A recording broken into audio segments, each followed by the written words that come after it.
उत्तर प्रदेश का सबसे खतरनाक गैंगस्टर और कानपुर हत्याकांड का मुख्य आरोपी विकास दुबे तो मारा गया, लेकिन उसने कानपुर में अपराध की जो दुनिया खड़ी की, उसका क्या होगा? क्या विकास दुबे के गैंग की सत्ता अब उसकी पत्नी संभालेगी?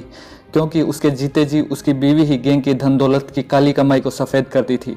बिकरू क्राइम कंपनी में कैशियर का काम करने वाली ऋचा दुबे के मिस्ट्री से पर्दा उठना अभी बाकी है। विकास दुबे की क्राइम कंपनी में ये भाभी जी के नाम से मशहूर है। विकास दुबे के एनकाउंटर के बाद ऋचा से जब मीडिया ने संपर्क करने की कोशिश की तो वो कैमरे के सामने नहीं आई, लेकिन पति के पुलिस एनकाउंटर में मारे जाने का गुस्सा भी उनकी तेज आवाज में जरूर झलक रहा है। आपके पति ने गलती की थी, मानती हैं आप कि आपका पति हत्यारा था? उसके साथ सही हुआ? सही हुआ? पुलिस के मुताबिक ऋचा विकास के अपराध वाली दुनिया पर पैनी निगाहें रखती थी।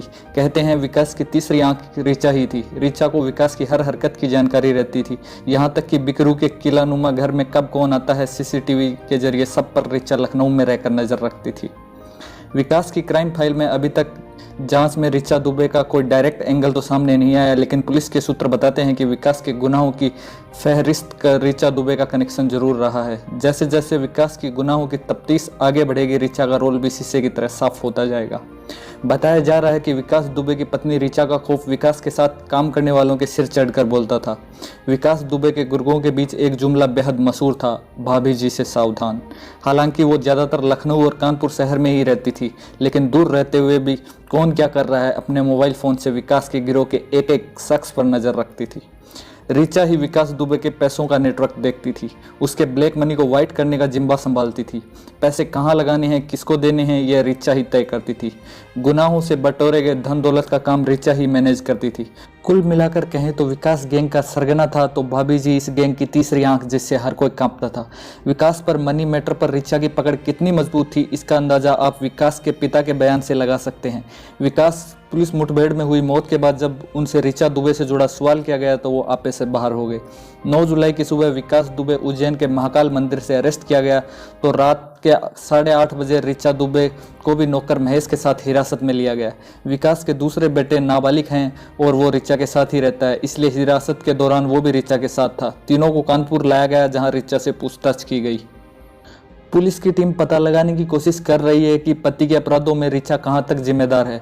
2 जुलाई की रात बिकरू में हुई वारदात के बाद सीसीटीवी के टूटे टुकड़ों की तहकीकात में आधी रात को की गोलाबारी की जो अनसुनी कहानी सामने आई है, उसने जांच अधिकारियों को ये सोचने पर मजबूर कर दिया है क्या वर्दी वालों के हत्याकांड में ऋचा दुबे भी बराबर की हिस्सेदारी थी। विकास दुबे के घर के चप्पे चप्पे पर सीसीटीवी लगा था, जिसका कनेक्शन ऋचा दुबे के मोबाइल फ़ोन से जुड़ा था। घर के आसपास के कोने कोने में हो रही एक एक हलचल का ऋचा दुबे लाइव देख रही थी। कौन कहां पर था, किसने कितनी गोलियां बरसाई, मोबाइल पर लाइव एनकाउंटर देखे जाने का सवाल तब सामने आया जब यूपी पुलिस ने बुलडोजर से रौंद कर मिट्टी में मिला दी गई विकास दुबे की इस आलीशान कोठी के मलबे की तलाशी ली। हवेली के इस मलबे में पुलिस को एक मोबाइल फ़ोन मिला। यह फ़ोन ऋचा दुबे का ही था और इस फ़ोन की जब जांच की गई तो ऋचा की वह तीसरी आंख होने का खुलासा हुआ। पुलिस को शक है कि फ़ोन की मदद से सीसीटीवी फुटेज को डिलीट किया गया और इस काम को अंजाम दिया गया। विकास दुबे की पत्नी ऋचा दुबे ने, क्योंकि सीसीटीवी का कनेक्शन ऋचा के मोबाइल से था, ऋचा लखनऊ से अपने छोटे बेटे के साथ रहती थी। बिकरू की तरह इस घर में भी ढेर सारे सीसीटीवी कैमरे लगे थे।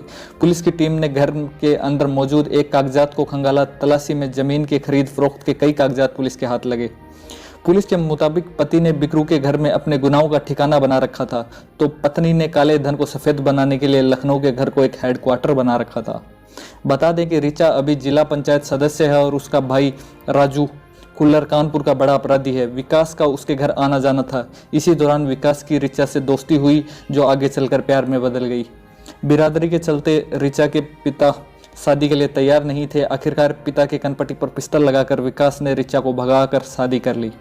ऋचा का मायका मध्य प्रदेश के शहडोल जिले में बुढ़ार में है। ऋचा का पिता एयरफोर्स में 1993-94 में उसकी पोस्टिंग कानपुर में थी। तब विकास दुबे कानपुर के शास्त्री नगर में अपनी बुआ के घर रहकर पढ़ाई करने आया था।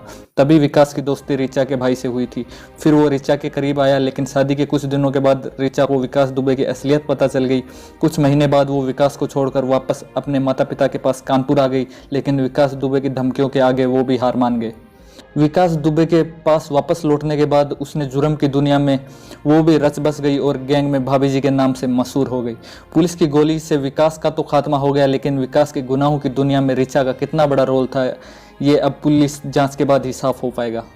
देश और दुनिया की ऐसी ही अन्य खबरों के लिए हमारे चैनल को सब्सक्राइब करें। वीडियो पसंद आए तो लाइक करें।